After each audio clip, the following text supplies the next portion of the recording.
everyone, and welcome. I'm so thrilled to be back doing a new video and want to wish each and every one of you a happy new year. As you can see, this video is going to focus on the new year 2024, and we're going to look at that from an astrological, numerological, and tarot perspective. And because there's a lot that I want to share, it's going to be in two parts. This is going to be based more on the tarot and the universal new year.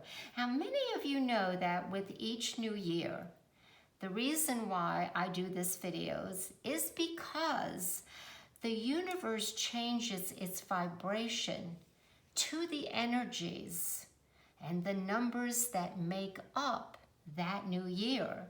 It is called the universal year number, and as you can see, this year we are going to be going into a 8 year. I'm going to put that over here in case I need it as a background. Now, it's simply adding up the year numbers together, and what I will be presenting in this video is how the corresponding tarot card, A, relates and brings additional meaning to you and the collective for 2024. Now, there are two important elements that I want to bring to everyone's attention, the work that I do.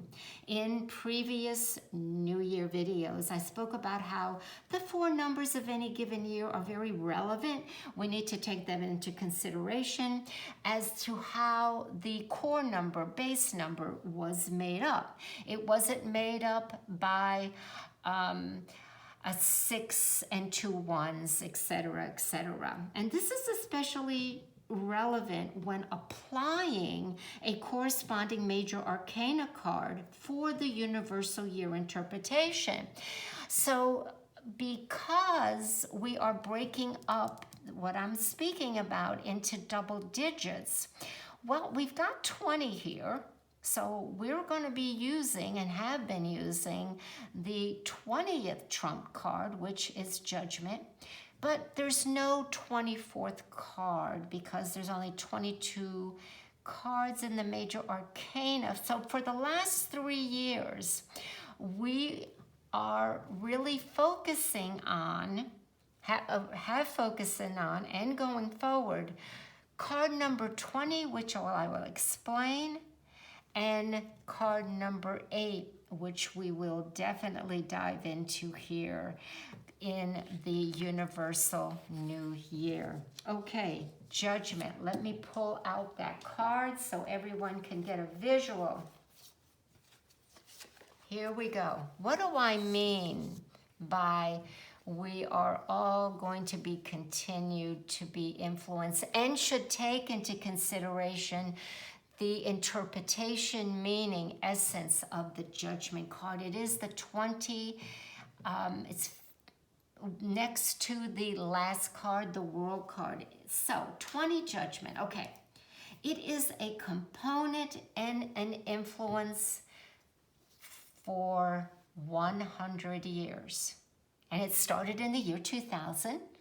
And it's very easy to understand that in 2024, we are now entering the 24th year of that 100-year period. In a nutshell, Judgment is about being shaken out of our dormancy, having a spiritual awakening. It is also about salvation and what that encompasses for each of us on an individual level and on a collective level. So just take a few seconds here.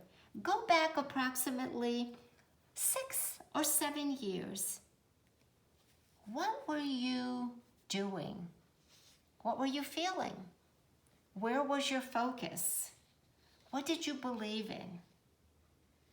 And now going forward, how do you stand on those things? The card, if you look at it symbolically, shows us how to get out of darkness. Yeah, darkness can be looked as ignorance or lack of knowledge or lack of light. Now, and it also symbolically looks and says, wow, it's by being open, being receptive. Now, keeping this in mind, all of this is occurring, navigating, if you will, by the sea underneath these coffins, and we can look at that as the collective unconscious.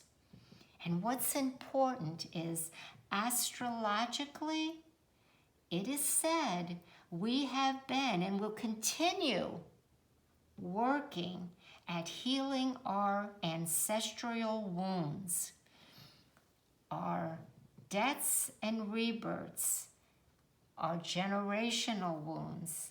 Those we are connected to for a long, long time. This is part of the awakening process. And to anchor this even a little further, Trump 20 judgment corresponds to the planet Pluto, which we will discuss a little more in this video. So hold on to that.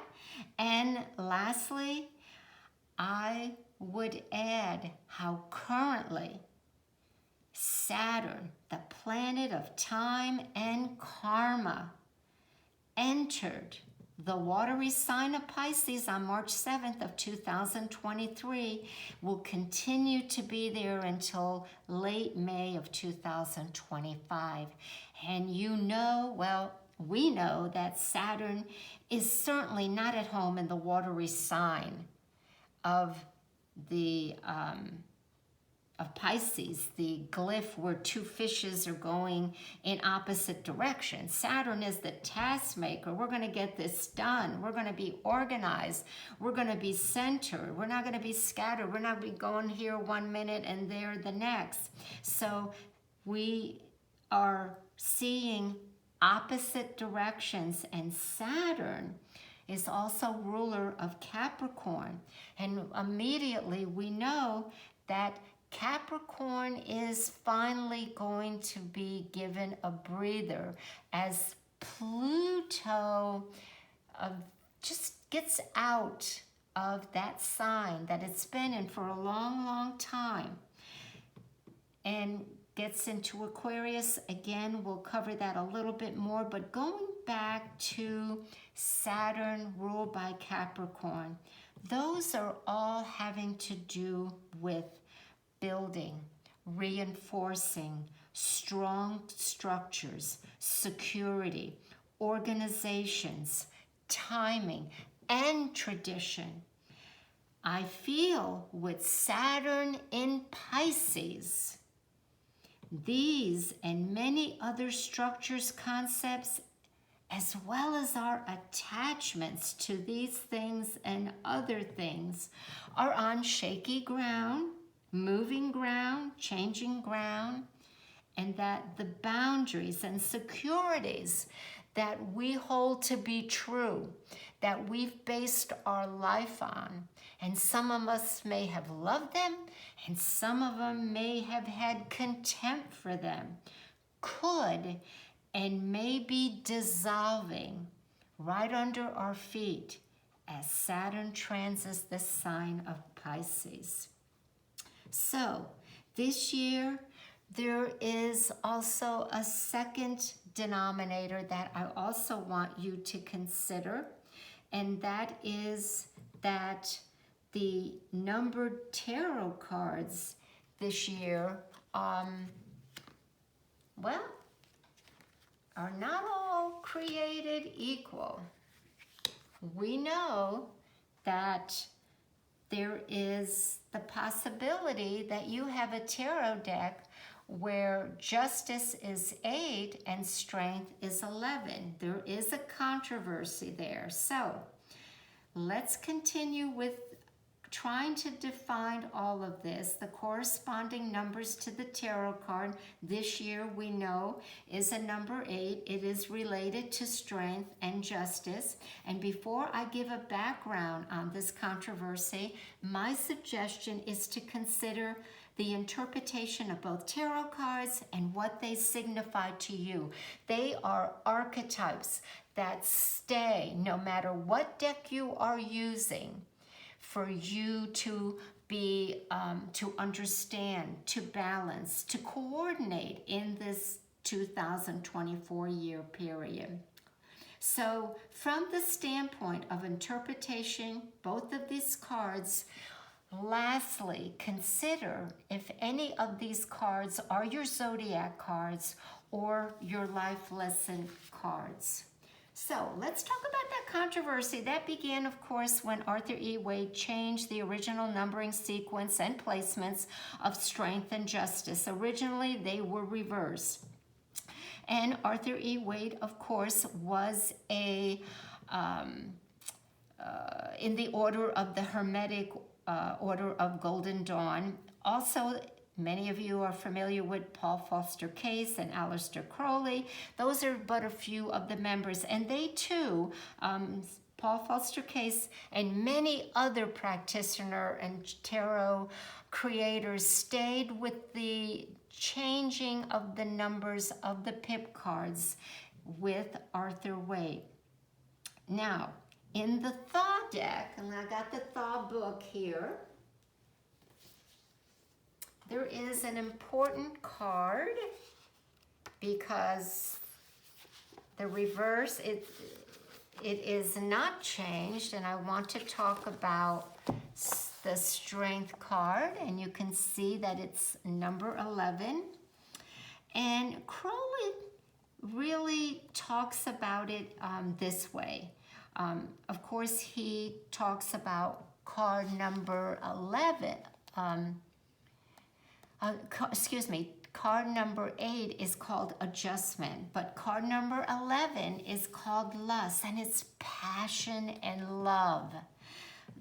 The highest form, it is ruled by the sun because it resorts to Leo. We see that in both cards with the lion indicating that. And the passion that we are seeing is that the dominance of the masculine concept and the woman, and of course she represents the moon, the feminine concept. And from the lust card of the Though, we see that she is being illuminated by the sun as they intertwine in passion.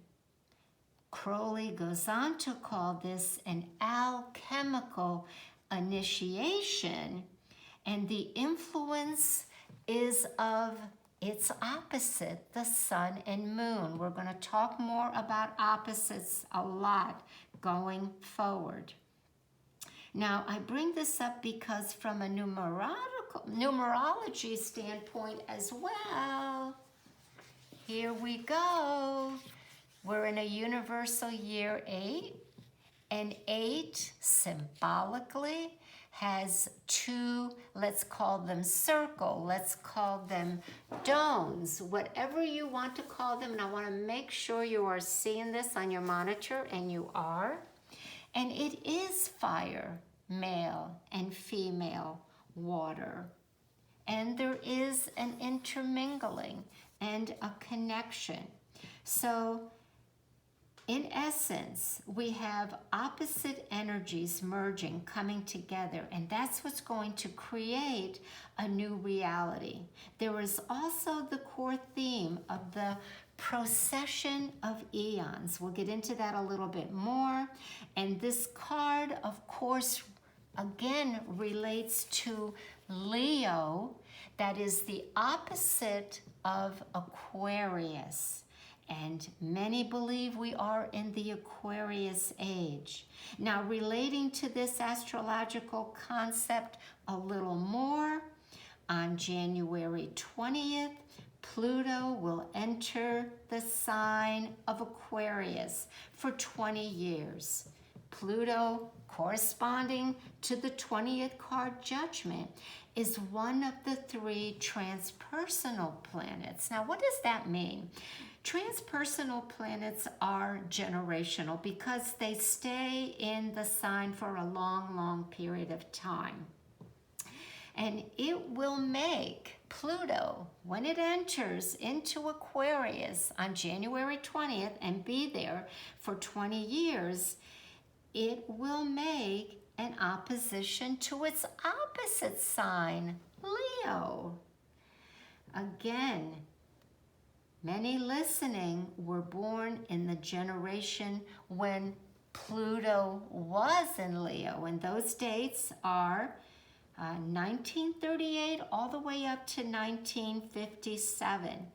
Therefore, at some point, you will be experiencing the transit effects of Pluto in Aquarius by having a natal Pluto opposite Pluto in Aquarius. That is another reason for you to think about this.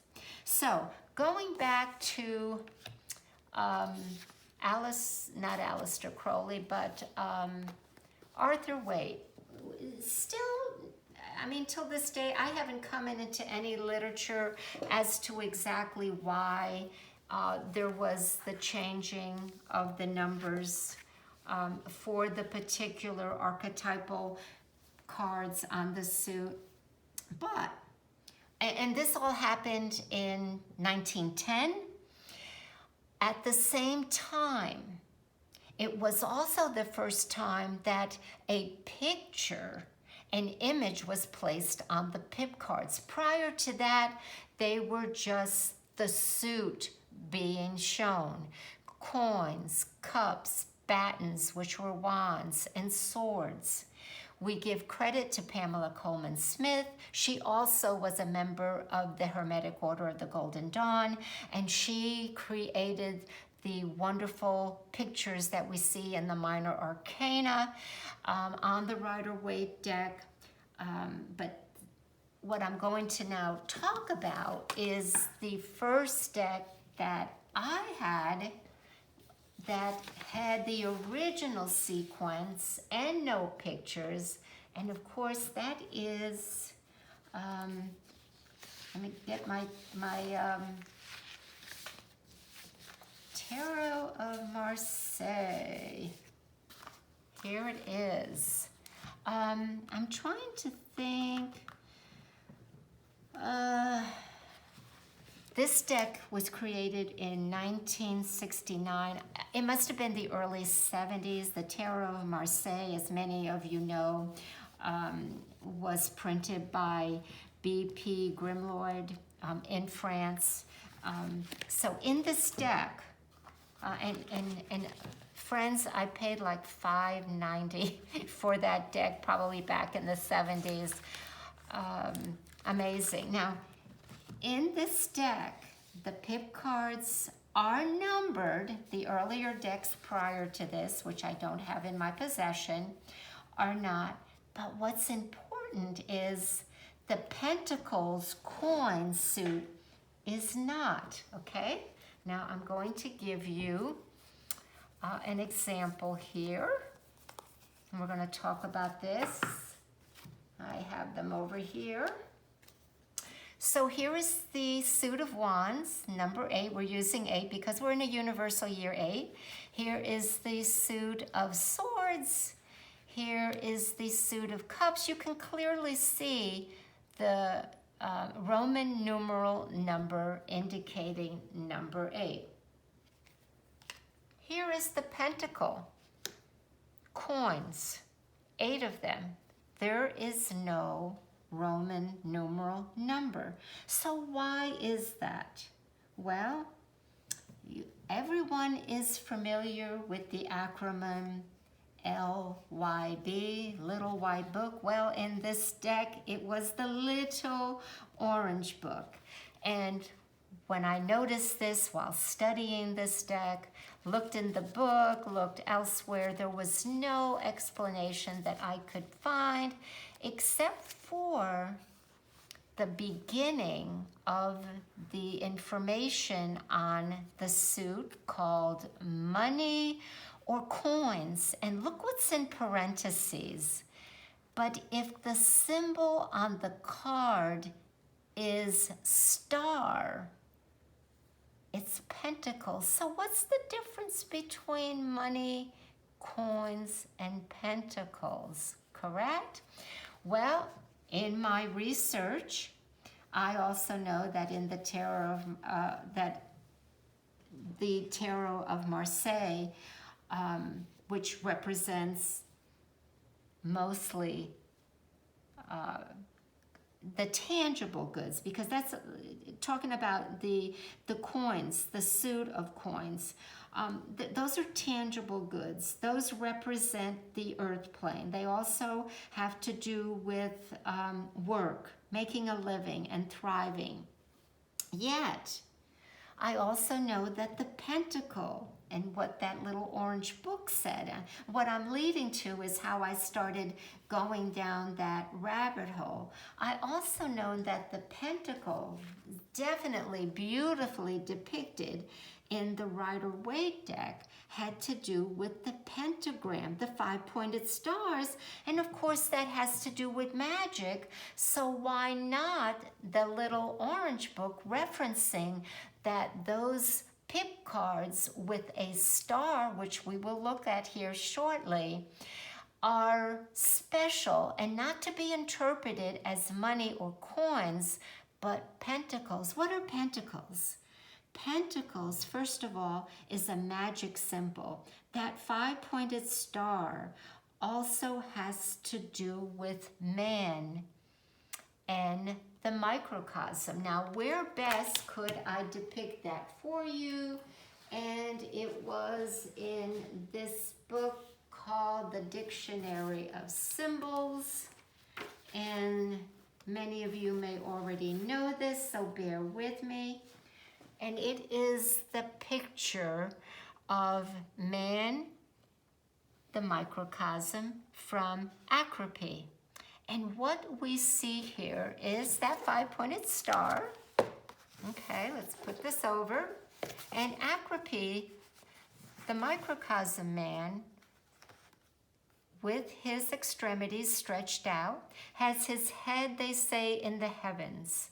We go down to the lungs and the air, and then the next section we see is that of the emotions from sea to sea.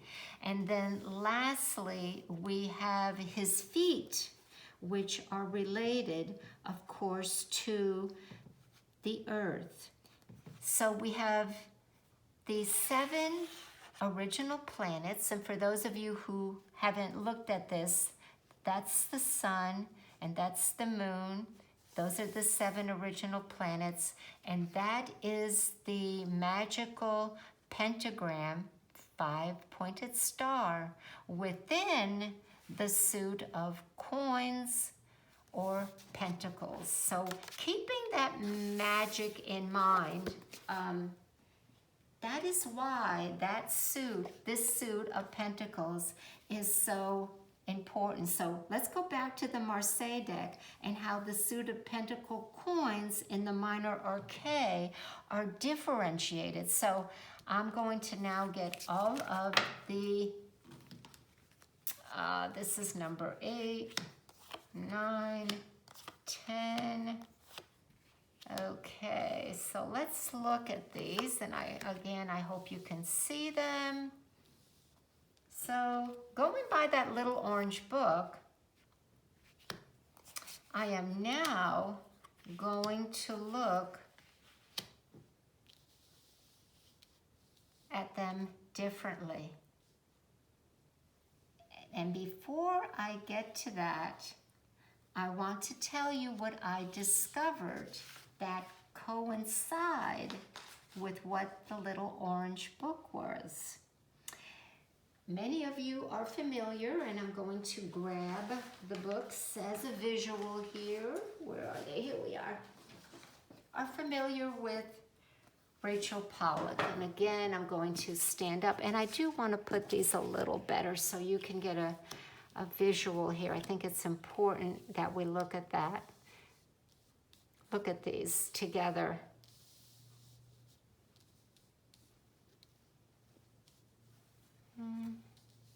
Okay, good enough. All right, Rachel Pollack. 78 Degrees of Wisdom. These are the first books that came out. Today you can get them in one volume. I believe this was in the 80s sometimes. And I recall in my studies an area where this is what I want to bring to your attention, talks about the gate cards. Oh, okay. Gate cards. Can they be portals? Can they be magic signs? Why not? And the gate cards, she says, there are some in each suit, but more so in the pentacles. And when you read her book and her descriptions, and she alludes to which ones of them are gate cards, and my notes here, gate cards, they open a path from the ordinary world to the inner levels of that archetypal experience. So certainly through meditation. So in looking at the cards that she said are the gate cards, they correspond 100% with the Tarot of Marseille. Let's begin. And they are cards number 1, 2, 6, 8, and 10. Now let's look at that from what the description was in the little orange book. You see this coin pentacle on the first and second card being quite different than the continuation of how they are created on the rest of the pip cards. They're quite elaborate. That's the Ace of Pentacles. And the Two of Pentacles is also different from, but certainly there is that essence that there's something different, especially spiritual or esoteric, because it has the ribbon almost again like a letter 8. So if 1 and 2 are gate cards, number 3 is not. And where is number 3? I've got number 4 here. Sorry, friends. There we go. Number 3 is not. Number 4 is not. Number 5 is not. Number 6 is not. Number 7 is not. But look at number 8. There's a star. Number 9 is not. But number 10, there's a star. As the book depicted, they are pentacles, they are gateways. Now, to give you a reference for the Rider-Waite, card number 1, of course, we know is a gate card. I see all aces as gate cards. All aces, all 4 suits. Here's the number 2 with the Holy Leniscus. There is 6.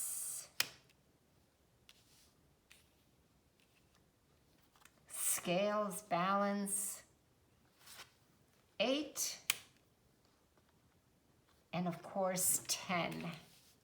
These are the gate cards, and I'm sure if you read her work you would agree and understand why they are gate cards in their meaning and magical interpretation. Certainly it's easy to see that the portal of the Ark in the 10 of Pentacles, and that we see the Tree of Life in the way that the pentacles are laid out. That's a very easy one to visualize as a portal. So the reason why the original Tarot de Marseille did not have any numberings, which led me to dig a little deeper back then, of course, that is what I came up with, and it's something that I want you to keep in mind, because 8, we are in a universal 8, and it is in the minor arcana as well as the major arcana a time to use magic, think of magic, understand the esoteric, see what's behind everything. All right, let me see what I want to do next. Okay, let's look at some modern decks that still have not changed that sequence before we go forward very quickly.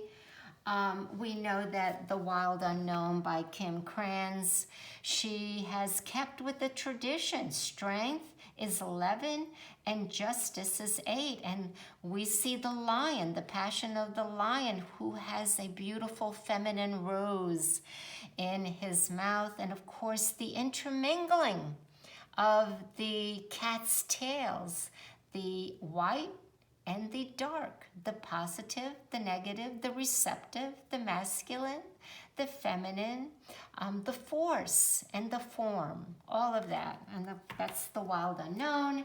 And then lastly, I really wanted to spend some time on this because it is important, and it's a deck that is out of print. It is the Tree of Life deck, and the creator was I forgot his full name. Apollonian Van Leeuwen, I believe. And of course, I can remember Rufus Conferson, I believe, was the other person. Again, I could have looked them up. This deck was printed by A.G. Muller in 1983, around the same time as some of my other decks were. And I want to show you, this deck is certainly not for everybody, and as I said, I'm showing the ones that stayed with the original meaning. So 8 is justice and 10 is strength. Okay, we're going to be talking a little bit about the Tree of Life. And for you to get a quick visual, we're going to look at a book by Amber Giannotti, called Living the Kabbalistic Tarot. I apologize. I shouldn't take it for granted that everybody knows about this book. And I just wanted to show you a visual of the Kabbalistic Tree of Life as I talk about these a little more. Again, friends, this is all for you to consider. I guess I want to say the amount of energy possibilities that is in 2024 and going forward. It's a stepping onto the future. Okay, justice we see here, and strength we see here. Both have the planet Mars, or the energy that they're wanting you to come to your attention in what is called a sephira, or a sphere, on the Tree of Life. And that sphere that justice and strength are both in is called Jebera. And Jebera is known as the Temple of Power. And of course, that certainly relates to the planet Mars that we are seeing here. Justice path really is in opposition, as you can see, to the Sephira number 4. It's 1, 2, 3, 4. 5 is Jebera. And number 4 is Chesed, and it is known as the Temple of Love.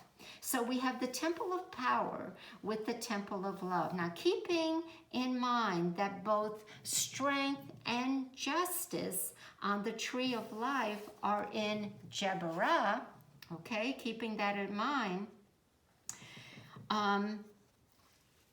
in Temple is Power, it's on the pillar of what is called severity or destruction. Very quickly, the 3 pillars, which are very much like the pillars that we see in the High Priestess, Hierophant, and of course on justice. The 3 pillars. On the right, we have the masculine. On the left, we have the feminine. And in the center is the middle pillar. okay? So we have force and we have form. So going back, that power is a destructive fear. So what we were talking about eliminating earlier, right? So it is eliminating or consuming what is no longer useful, and that is what's going to balance it. But each of them have to do a give and take. What's important to remember is that this is related to everything and everyone. All of us that work the path of initiation and enlightenment on the tree, we have to go through this. Just said, okay, now that is again Sephirah number 4, is said to be, which is so important, the first of the so-called energy manifestation, fear, that has to do with the macrocosm, what we were just talking about, man. And because of that is where it differentiates itself from its other spheres. So we have the sphere of love and we have that sphere of power. Now, in both of these spheres is where man can open himself up to the universal energy, as we saw in Agrippa, as we saw in the Suit of Pentacles. We can create harmonious balances. With love, we can find mercy, and these energies basically are always bestowed upon us. And if we look at the cards like the Lovers and certainly the Judgment card and the archangels that are initiating them and above them, they are all bestowed on us from our Creator above. All right, let's focus now on strength.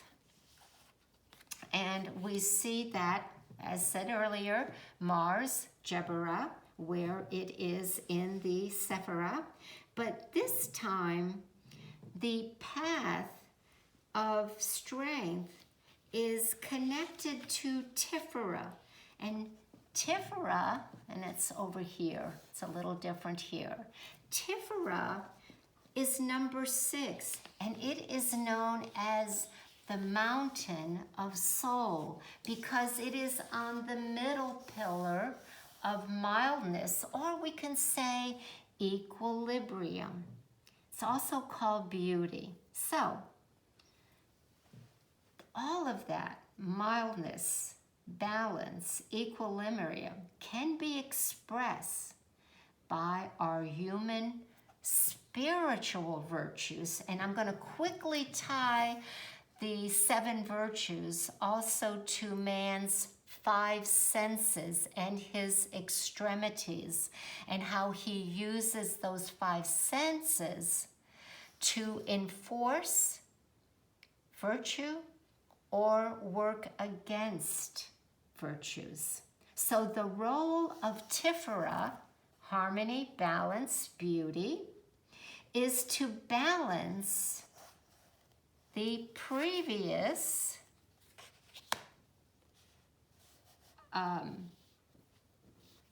spheres, which is that of 4 and 5, Chesed and Jebrea, and this is done with communication between each of them. Communication with the opposite, not what you know, but what you don't know. It's opposite, or what you resist, or what you are still in dark with. And all of that is found, the balance, in Tifera 6 in the pillar of mildness. So bear with me, I'm going to try to connect all this. We talked about communication.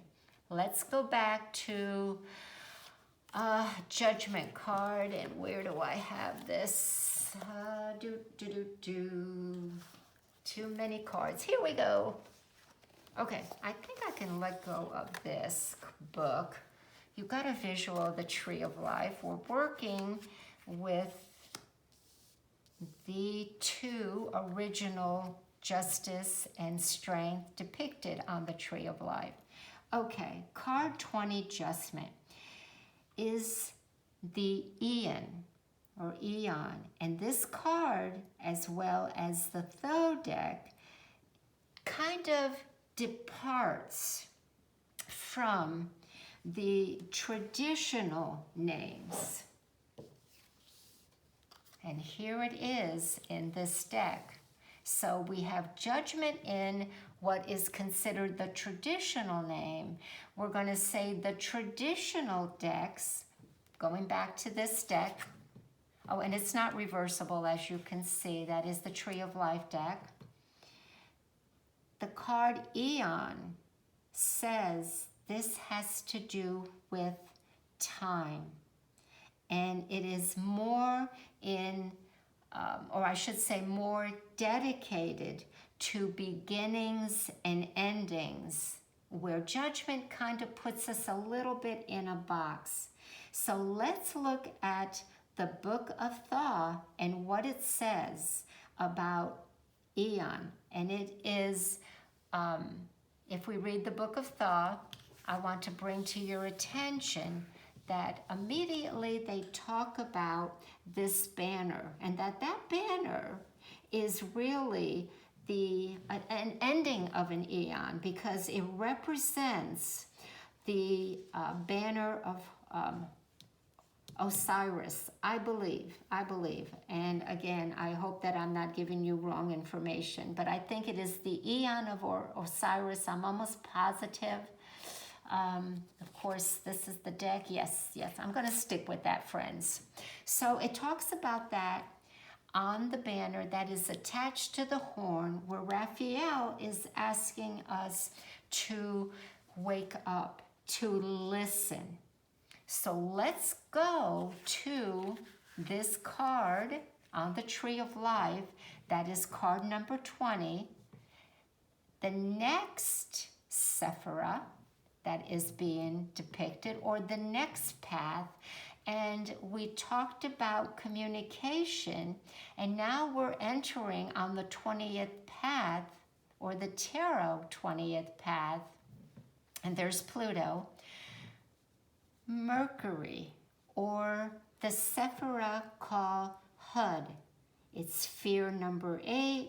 Another word for Hud is House of Spells. And it relates to the mind. And in some books it relates to overcoming the personality mind.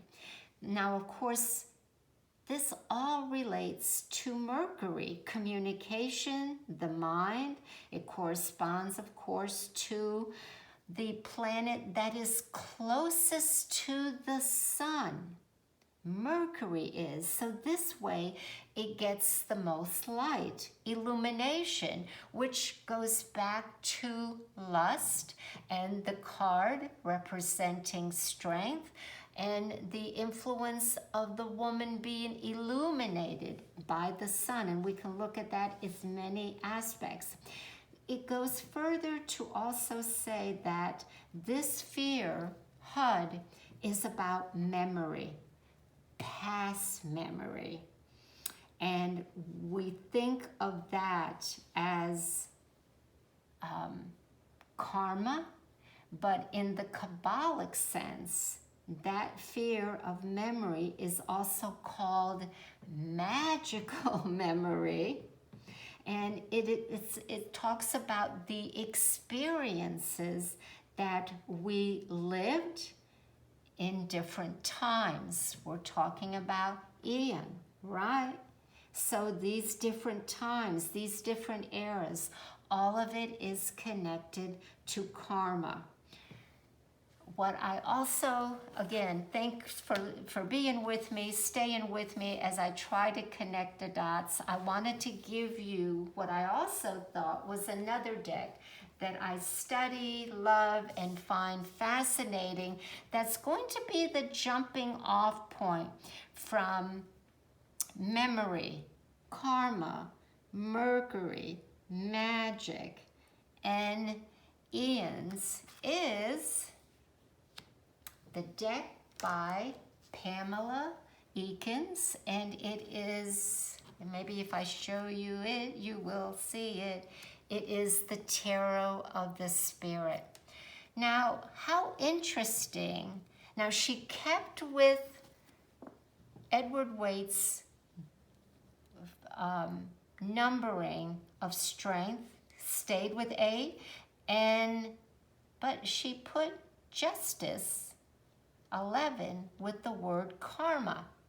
So of course I went down that rabbit hole, and I wanted to just read to you the symbolism that she gives for this card and the reason why I think that everything intermingles. So let me put my glasses on, and I will be reading from Tarot of the Spirit by Pamela Eakins, where she talks about the symbolism for key 11, which is this one that I'm going to be representing.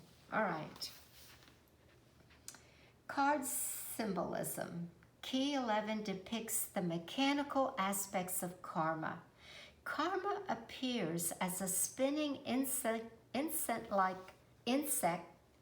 top, balancing on the middle pillar of the tree of life. The center axis is a sword which remains in constant motion. It is propelled by the lemniscate-like figure 8, which is the wings of karma. Karma's head is a spinning egg. This is the egg that forms the sevenfold alchemical process, which symbolizes the realization of eternal life. This egg holds the bird of regeneration. The aim of the sevenfold process is a higher synthesis or initiation, wherein the egg, the germ of contact with individuality, is hatched to reveal harmonious control. This indicates a karmic breakthrough. To the left and right, we see the outer pillars of the tree of life meeting at the center in points that resemble the points of pencils. These points merge at center points on both sides, which symbolizes the maxiom, as above, so below. This can also be read as within, so without, which is another key to understanding the nature of karma. The points at many places on this card are the ox gods, which urge you to come to terms with your karma and meet your true self at the center of the wheel. The diamond floor, reflected in the diamond ceiling, is the floor of the inner temple. The checkered pattern shows the moment of the stream of consciousness flowing now with more color. The color indicates that through introspection, true reflection is getting deeper. In the background is the glyph for Venus, which rules Libra. This is a further indication that love is the law. Love under will. Whew, that is a lot. So I'm glad that I was able to put all this. I do want to go back to the Judgment card here, or Eon card, as we are looking for, and just quickly give you that path with Mercury, Pluto, and where it is going. And it is Sephir number 10, known as Malkut. Malkut is also called Meadows of Delight because all 4 elements are in Malkut. It is earth. Again, giving me the indication how important coins, Pentacles are. We're looking at a year of finances. We're looking at a year of structure. We're looking at a year of magic. We're looking at everything that suit seems to hold or identify with, much more than other universal years, as a collective and of course individually. Lastly, since all four elements are in Malkut and it represents man, Earth and Tiferet on the middle pillar. Remember, we have Tiferet here, and that came from our strength. On the middle pillar, this is all air. The middle pillar is air. It is basically where everything meets.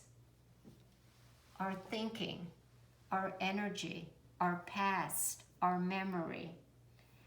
And it's where everything is completed in Malkut. And it is where everything gets regenerated, Pluto. And that where everything begins again. I am going to wrap it up. Thank you for staying with me. Please let me know if you like this video. Hit that like button, and I welcome your comments, what you think. I will go forward and talk about the number 8 when it comes to numerology and the planets. Again, thank you for holding out and listening to all that I wanted to share with you today, considering 2024. Take care. Bye-bye.